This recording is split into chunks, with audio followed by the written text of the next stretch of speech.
Howdy y'all, I'm Bear, and this is one of the most beginner-friendly one-bar PvP builds. It's very simple, and yet very, very effective. The gear is relatively easy to acquire, minus the mythic. If you don't have scrying yet, be like Nike and just do it. Mythics are easy to get, and they just take a little bit of time. That being said, we will be covering the build in this order: gear and traits, race and attributes, skills and combo, champion points. Then we will discuss food and optional vampirism, and I will have timestamps for each portion of the build. Alright, also stick around for gameplay footage at the end. Now let's crack on into it. So starting with the gear, we have 1-piece Balorgs, 1-piece Oaken Soul, 5-piece Hrothgars, 5-piece Shattered Fate. We are going to run 4 heavy, 3 medium, and it is very important that the heavy pieces are head, body, legs, and boots. All of the heavy pieces will be reinforced with max health glyphs, so they will look like this. All of your medium pieces will be impenetrable with max stamina glyphs, so they'll look like that. The jewelry is all infused with weapon and spell damage. The bow will be sharpened with double dot poisons. Do not forget the double dots. These are huge. They are huge. I can't stress that enough.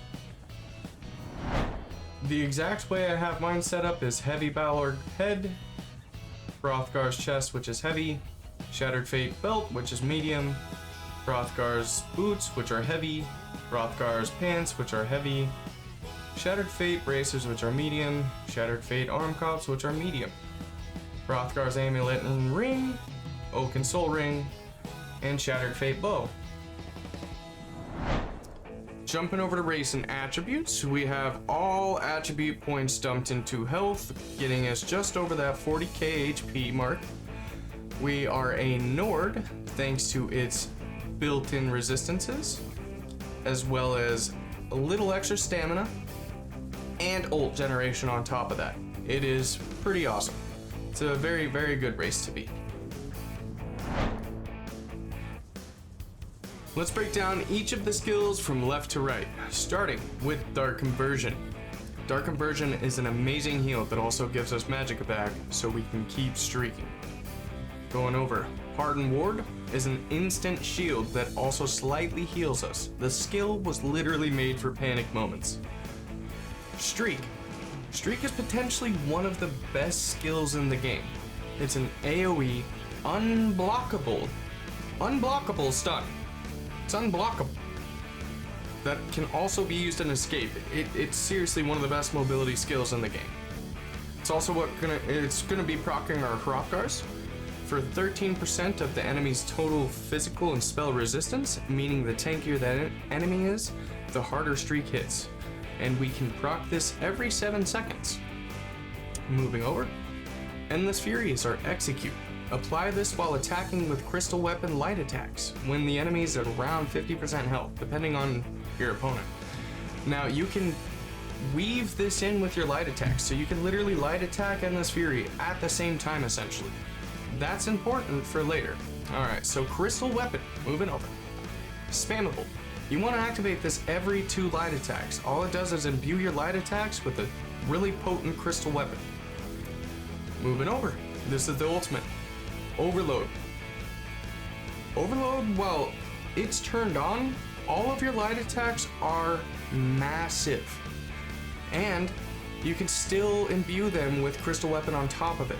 So you want to still activate that every 2 light attacks, but that will create the combo of crystal weapon, light attack, crystal weapon, light attack, Endless Fury light attack, and then streak. Usually that brings down most foes. If they're tanky enough to withstand that pretty decent, all you gotta do, turn on Overload. Do the exact same combo. Nothing different. All you have is your ultimate turned on. That's it. And this combo hits twice as hard, I swear. It is awesome. Moving on to champion points, we have in the green tree, Gifted Rider, Liquid Efficiency, Steed's Blessing, Sustaining Shadows, In the blue wing, we have Weapons Expert, Master at Arms, Deadly Aim, Untamed Aggression. In the red, Celerity, Boundless Vitality, Fortified, and Bastion. Obviously, get as many passives as you can, but that is the champion points. So with our food and potions, we will be running Bewitched Sugar Skulls. They're an amazing, pretty cheap food. It's all around. Just like our Tri-Stat Pots, they are all around potions, nothing too crazy or special about them. But there are a lot of the times where all you need is stamina, so I do recommend getting Alliance Battle Draws. It kind of keeps the cost down on potions. And Essence of Detection if you want to chase down any pesky Nightblights. Now our Mundus Stone is the Lover for the extra weapon and spell penetration. And also, I do want to talk about Vampirism. It is optional, but I highly recommend it to the solo player. If you're in Imp City or just Cyrodiil or what have you, number one, Undeath is pretty okay. You know, it adds some tankiness to you. Sure, you take more fire damage and stuff, but your sneak movement penalty is 50% removed, which is awesome. You get into sneak mode 50% faster. When you leave sneak or invisibility, you get 300 weapon and spell for 6 seconds, which is pretty big. Also, when you simply sprint for 3 seconds, you automatically become stealthed at stage 4. So I run stage 4, and I feel like it definitely allows me to survive more in Imperial City when I'm running solo for sure.